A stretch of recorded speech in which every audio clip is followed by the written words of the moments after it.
When 2017 and 2013 came, yeah, and Uhuru Kenyatta was looking for somebody to support him, Kalonzo Musyoka refused, Musalia refused, even Eugene refused. The only serious politician who was willing to cede his ambition for Uhuru Kenyatta was William Ruto.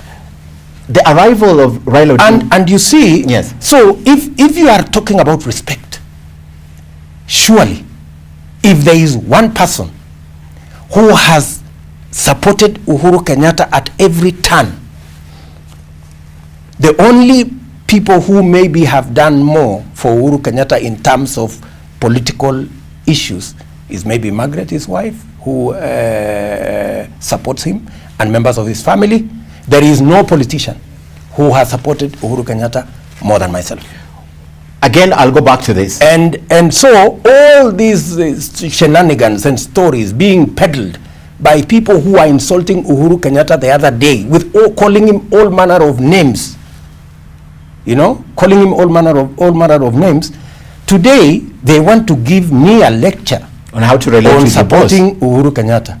Surely, honestly, give me a break, please. While you have unfeatured, while you have respected the president, again, I'll go back to this and I'll mention it. The people you work with still attack the president on the podium and make demands which look like they're doing it on your behalf.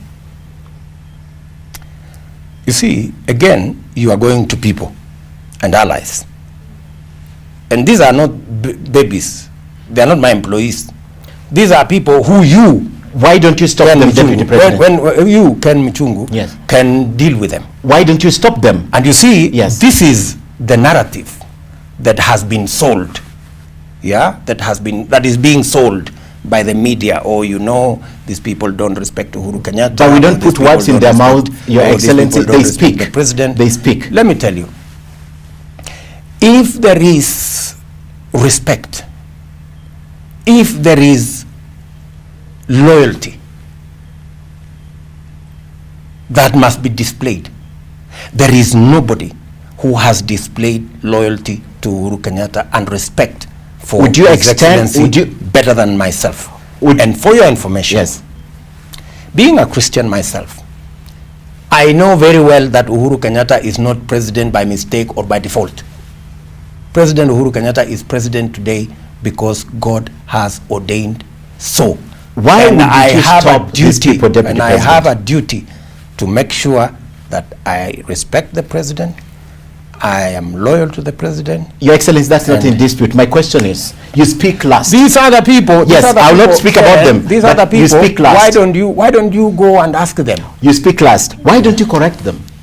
You speak last in every forum. Why don't you just tell them what you said about my boss is not right? You will be surprised as to how much war I have with all these people. Okay. And even if you ask them, you know, even if you ask them, more often than not, I actually want to speak and finish the meeting even before other people speak. In fact, many of the times, they complain that they are harassed, that they are told, you cannot say this, you cannot speak for long, you cannot make this demand.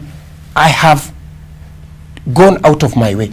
But you see, you can't control them. You are dealing with politicians. People. You are dealing with people who have their own minds and heads. And for your information, please, why doesn't everybody carry their cross?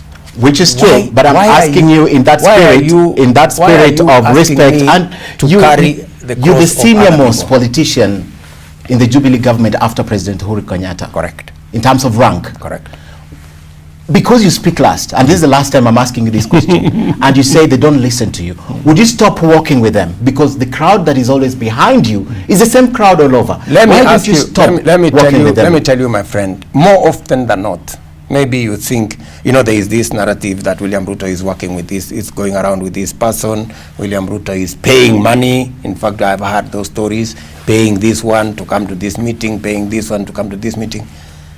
My brother, I go to many meetings. When I go to the coast, you will find that it is members of parliament from the coast who are there. When I go to Mount Kenya, it's members of parliament from Mount Kenya who are there. I never carry anybody from any other corner. Okay, but So let us be, let us put this to rest. all right. I have told you my position. Okay. I have told you these other people are grown-ups. Go look for them, ask them this This question, question and deal good with it. enough. Good enough.